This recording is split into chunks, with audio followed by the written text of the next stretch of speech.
Three Rivers, Caliph, firefighters wrapped the base of the world's largest tree in a fire-resistant blanket as they tried to save a famous grove of gigantic, old-growth sequoias from wildfires burning in California's rugged Sierra Nevada.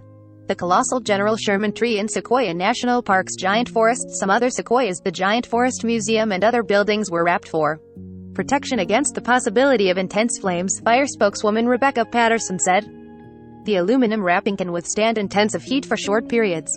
Federal officials say they have been using the material for several years throughout the U.S. West to protect sensitive structures from flames. Near Lake Tahoe, some homes that were wrapped in protective material survived a recent wildfire while others nearby were destroyed. South Lake Tahoe residents return home. Sept. 6 202,128. The Colony Fire, one of two burning in Sequoia National Park, was expected to reach the giant forest, a grove of 2,000 sequoias, at some point within days, fire officials said. However, the fire didn't grow significantly Thursday as a layer of smoke reduced its spread in the morning, fire spokeswoman Katie Hooper said. It comes after a wildfire killed thousands of sequoias, some as tall as high-rises and thousands of years old, in the region last year. The General Sherman tree is the largest in the world by volume, at 52,508 cubic feet 1,487 cubic meters, according to the National Park Service.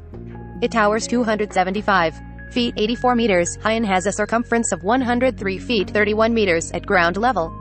Sequoia and Kings Canyon National Park Superintendent Clay Jordan stressed the importance of protecting the massive trees from high-intensity fire during a briefing for firefighters. Firefighters wrapped the historic General Sherman tree, estimated to be around 2,300 to 2,700 years old, with fireproof blankets in Sequoia National Park on Thursday, National Park Service via AFP, Getty Images. A 50-year history of using prescribed burns fires set on purpose to remove other types of trees and vegetation that would otherwise feed wildfires in the park's Sequoia groves was expected to help the giant trees survive by lessening the impact if flames reach them. A robust fire history of prescribed fire in that area is reason for optimism, Patterson said. Hopefully, the giant forest will emerge from this unscathed. Giant sequoias are adapted to fire, which can help them thrive by releasing seeds from their cones and creating clearings that allow young sequoias to grow, but the extraordinary intensity of fires fueled by climate change can overwhelm the trees.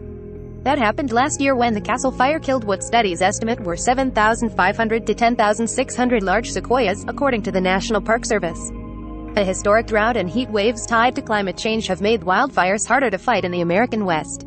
Scientists say climate change has made the region much warmer and drier in the past 30 years and will continue to make weather more extreme and wildfires more frequent and destructive. A national interagency fire management team took command of efforts to fight the 11.5 square mile, 30 square kilometer Paradise Fire and the 3 square mile, 8 square kilometer Colony Fire, which was closest to the grove.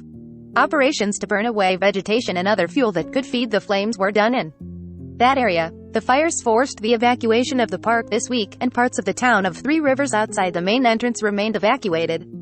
To the south, a fire on the Tule River Indian Reservation and in Giant Sequoia National Monument grew significantly overnight to more than 6 square miles 15 square kilometers, and crews had no containment of it, a Sequoia National Forest statement said.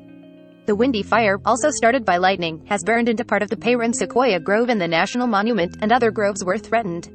Due to inaccessible terrain, a preliminary assessment of the fire's effects on giant sequoia trees within the grove will be difficult and may take days to complete, the statement said. The fire led the Tulare County Sheriff's Office to warn the communities of Ponderosa, Quaking Aspen, Johnsondale and Camp Whitsitt, the Boy Scouts camp, to be ready to evacuate if necessary. The wildfires are among the latest in a long summer of blazes that have scorched nearly 3,550 square miles, 9,195 square kilometers, in California, destroying hundreds of homes. Crews had limited ground access to the Colony Fire, and the extreme steepness of the terrain around the Paradise Fire prevented it completely, requiring extensive aerial water and flame retardant drops on both fires.